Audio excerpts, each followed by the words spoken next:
Hello students, आज हम cell the fundamental unit of life में नेक्स्ट टॉपिक सेल वॉल पढ़ेंगे। Cell wall. अब बात आती है सेल वॉल क्या है।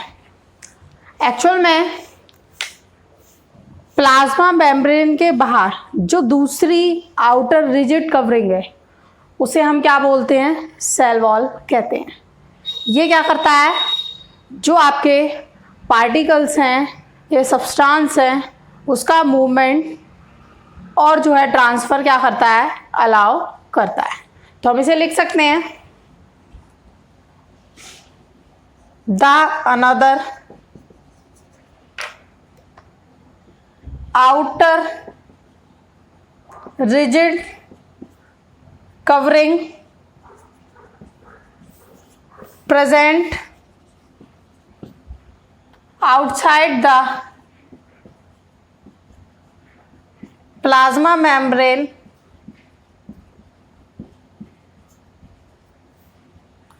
is called cell wall। तो दूसरी आउटर रिजिड कवरिंग जो प्रेजेंट है प्लाज्मा मेम्ब्रेन के बाहर क्या कहलाती है? सेल वॉल कहलाती है। It allows the transfer of substance inside and outside the cells। ये क्या करता है? अलाउ करता है सब्सटेंस का ट्रांसफर इनसाइड और outside. It is porous in nature. ये कैसी होती है? नेचर में पोरस होती है। The cell wall of plant cell, जो प्लांट सेल है उसकी जो सेल वॉल है is made up of cellulose. किसकी बनी होती है प्लांट की सेल वॉल? सेलुलोज की बनी होती है। ओके, अब बात ये आती है कि सेलुलोज क्या है। सेलुलोज जो है एक सिंपलर सब्सटेंस है जो कि क्या करता है, हम बोल सकते हैं सिंपल नहीं, कॉम्प्लेक्स सब्सटेंस है जो कि क्या करता है, प्लांट्स को स्ट्रेंथ प्रोवाइड करता है। तो हम लिखेंगे cellulose is a complex substance that provides strength to all plants। सभी प्लांट्स को क्या करती है? स्ट्रेंथ प्रोवाइड करता है। कौन? सेलुलोज। ओके, तो हमें सेल वॉल के बारे में समझ में आया। दूसरी जो प्लाज्मा मेम्ब्रेन के बाहर कवरिंग है उसे हम क्या बोलते हैं? Cell wall.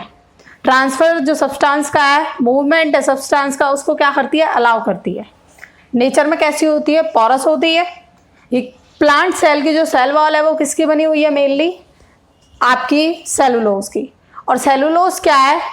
एक जो है कॉम्प्लेक्स सब्सटेंस है जो कि प्रोवाइड करता है स्ट्रेंथ किसको? प्लांट्स को। ओके, नेक्स्ट है आपका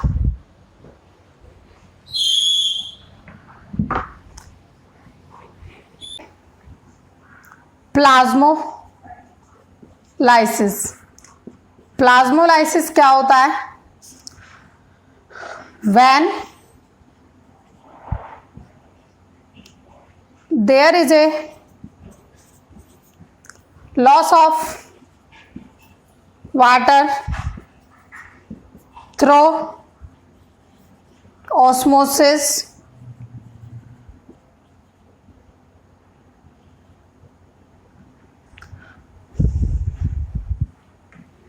by the living cell, there is a shrinkage और contraction of the cell content away from the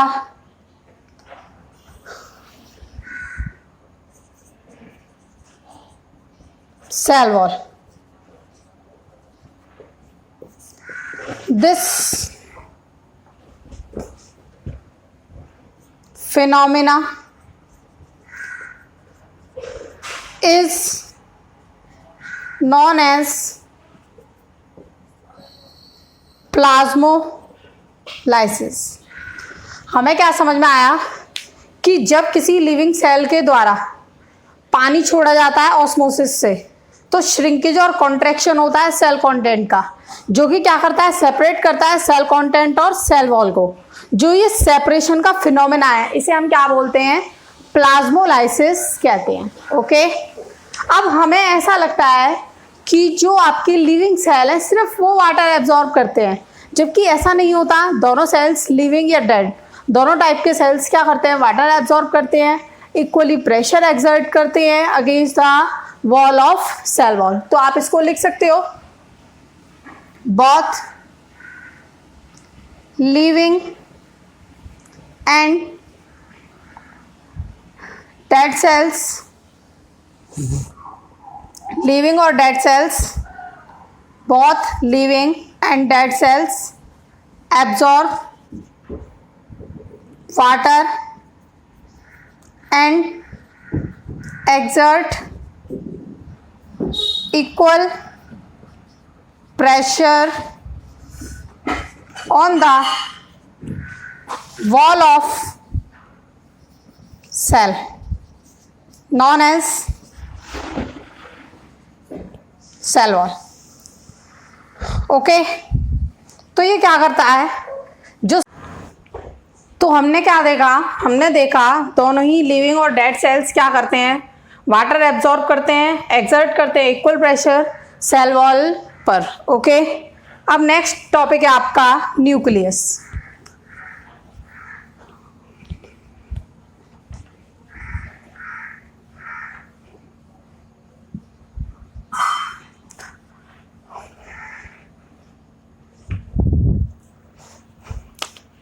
nucleus,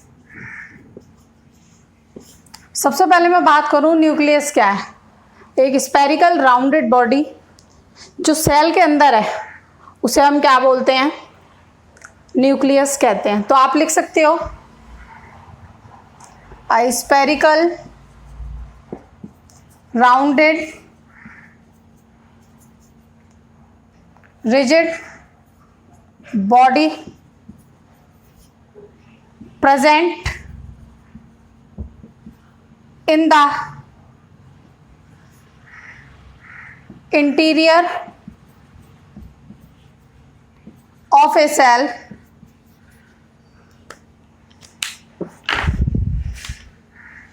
is called nucleus.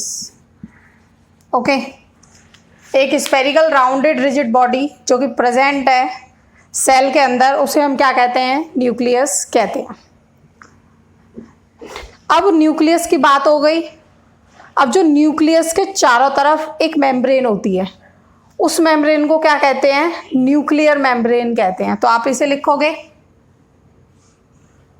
The double bounded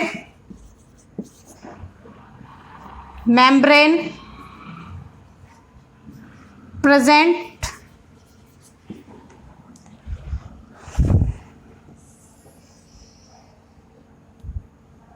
in the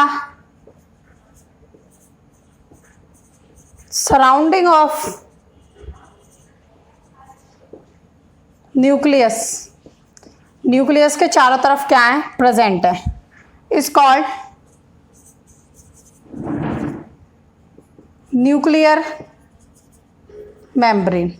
क्या कहलाता है, न्यूक्लियर मेम्ब्रेन कहलाता है। Okay, this membrane separates the nucleus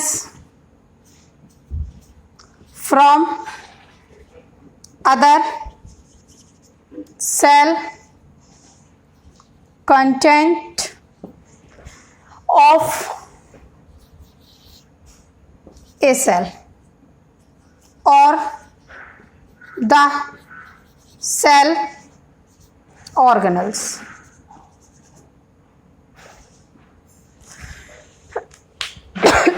sorry. तो हमें साफ सीधी बात ये समझ में आई कि स्पेरिकल राउंडेड रिजिड बॉडी है जो सेल के अंदर है, क्या कहला रहा है? न्यूक्लियस। न्यूक्लियस के चारों तरफ जो मेम्ब्रेन है क्या कहलाती है? Nuclear membrane. और उसके बाद हमें ये पता चला कि ये जो मेम्ब्रेन है सेपरेट करती है न्यूक्लियस को किससे? सेल से, जो सेल कंटेंट है या सेल ऑर्गेनल्स हैं। Okay,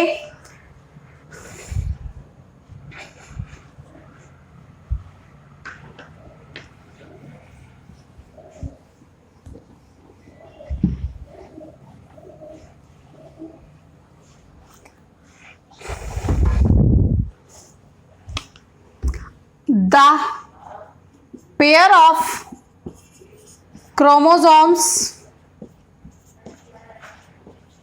are present in the nucleus of a cell. Cell का जो न्यूक्लियस है उसमें क्या होते हैं? पेयर ऑफ क्रोमोसोम्स प्रेजेंट होते हैं। Okay, there are 23 pair of chromosomes in a human body and total 46 chromosomes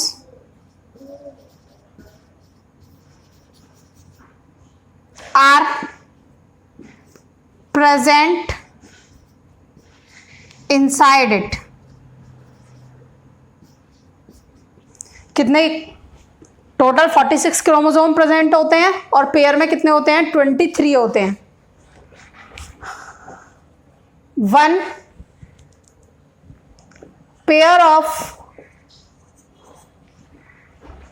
chromosome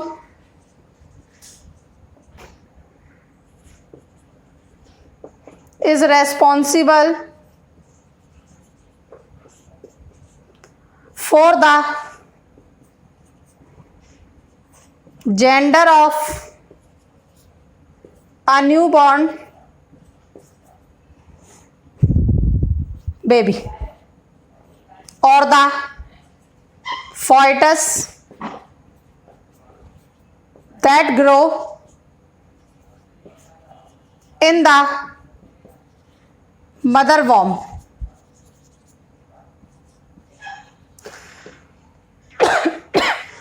तो हमें समझ में आया कि जो न्यूक्लियस है उसमें क्या है? पेयर ऑफ क्रोमोसोम्स प्रेजेंट होते हैं। 23 पेयर ऑफ क्रोमोसोम टोटल होते हैं ह्यूमन की बॉडी में, जबकि टोटल कितने हैं? 46 क्रोमोसोम है। तो एक पेयर क्रोमोसोम का रिस्पॉन्सिबल है जेंडर के लिए, जिसमें क्या है? एक उसके लिए जिसमें एक न्यू बेबी जो है वो क्या कर रहा है? मदर वॉर्म में ग्रो कर रहा है। ओके, नेक्स्ट है फंक्शन ऑफ क्रोमोसोम। क्रोमोसोम का क्या फंक्शन होता है?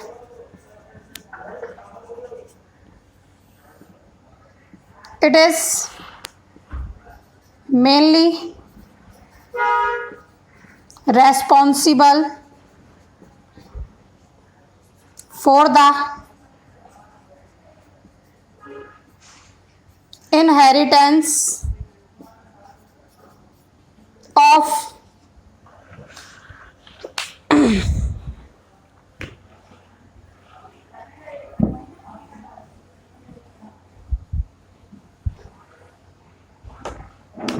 characters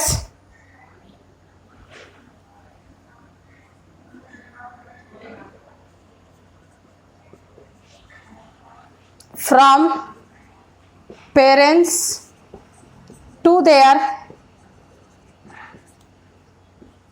offspring। हमें साफ साफ पता चल रहा है कि जो क्रोमोसोम है वो क्या करते हैं, जो करेक्टर्स हैं उन्हें पेरेंट्स से उनकी ऑफ स्प्रिंग में क्या करते हैं, इनहेरिटेड करते हैं। नेक्स्ट है इट कंटेन्स इनहेरिटेड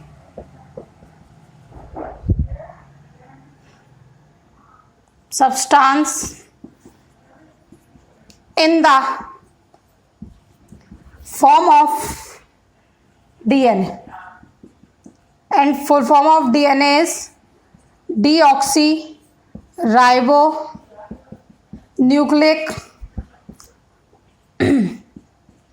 acid। तो ये क्या करते हैं, जो करेक्टर्स ट्रांसमिट हो रहा है पेरेंट्स से ऑफ स्प्रिंग में जा रहा है, उसके लिए मेनली कौन रिस्पॉन्सिबल है, क्रोमोसोम। और ये जो इन्फॉर्मेशन जो है वो कलेक्ट कर रहे हैं, वो किस फॉर्म में इन्फॉर्मेशन कलेक्ट कर रहे हैं, डीएनए की फॉर्म में कर रहे हैं। तो आप जानते भी हो कि अगर इजीली हम पता लगा सकते हैं, अगर हमें रिलेशन निकालना है कि जैसे मदर फादर हैं और उनका किसी बच्चे से कोई रिलेशन है या नहीं है, तो डीएनए टेस्ट के थ्रू हम क्या कर सकते हैं, ये सब वेरीफाई कर सकते हैं। ओके, अब तो ये हमारा समझ में आया nucleus.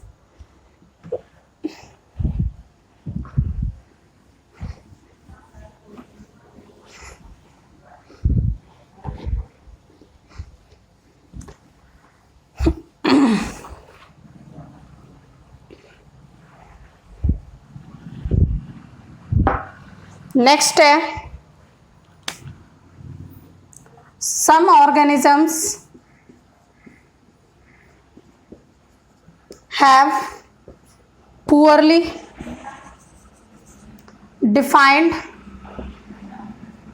nucleus, or we can say that only nucleic acid is present।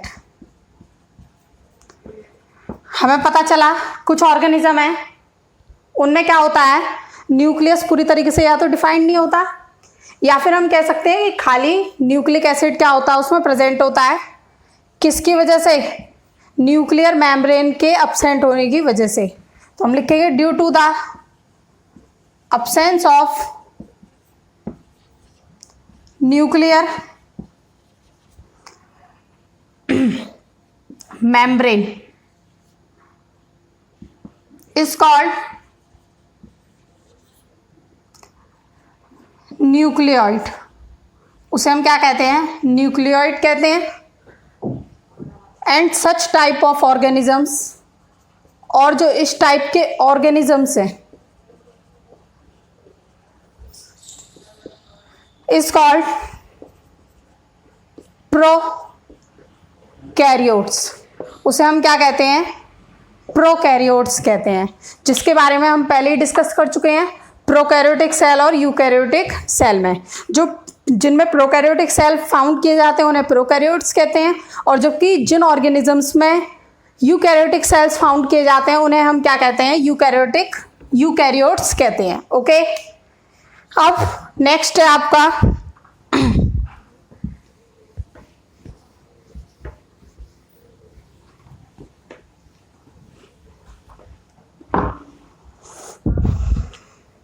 Cytoplasm. Cytoplasm क्या होता है, वो फ्लूइड जो सेल के अंदर भरा हुआ है और क्या कर रहा है, सेल मेम्ब्रेन को, सेल ऑर्गेनल्स को कंटेन कर रहा है, और सेल मेम्ब्रेन को क्या कर रहा है, सेपरेट कर रहा है सेल कंटेंट से। उसे हम क्या कहते हैं, साइटोप्लाज्म कहते हैं। तो हम इसे लिखेंगे the semi fluid that is the semi-fluid that is made up of water, protein, lipid, salt and inorganic substance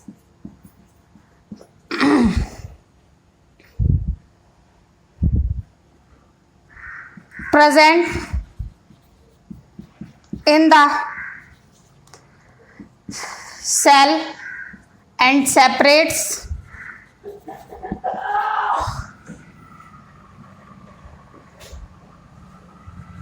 cell membrane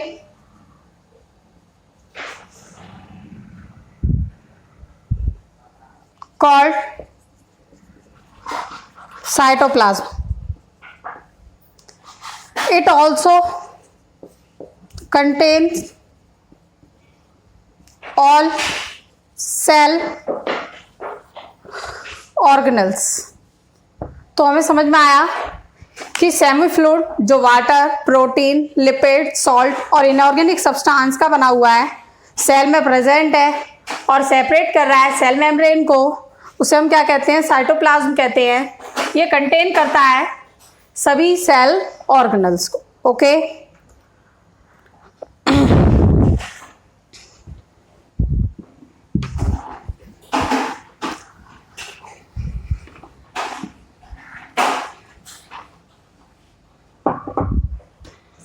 अब यहां पर एक क्वेश्चन आ जाता है, how the nucleus play a vital role in the reproduction. कह रहा है जो न्यूक्लियस है वो एक बड़ा रोल कैसे निभा रहा है.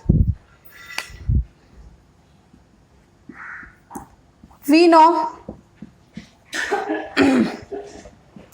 fertilization is possible if a ova is fused to the. तो यहां पर जो है हमें पता चला कि जो ओवा है वो फ्यूज्ड हो रहा है किससे? स्पर्म से. And both ova and sperm are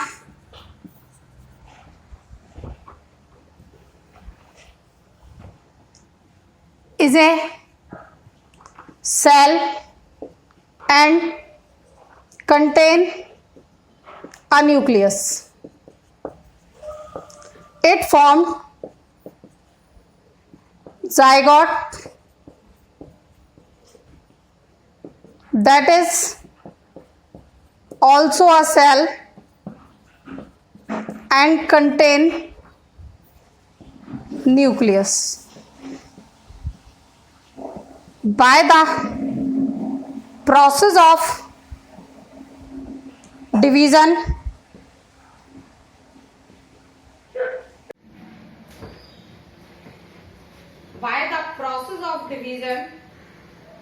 the organism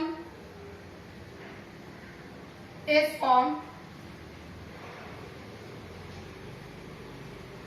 तो जो ऑर्गेनिज्म बनता है having many cells and you know very well each cell contain one nucleus. That's why nucleus play a vital role in the reproduction.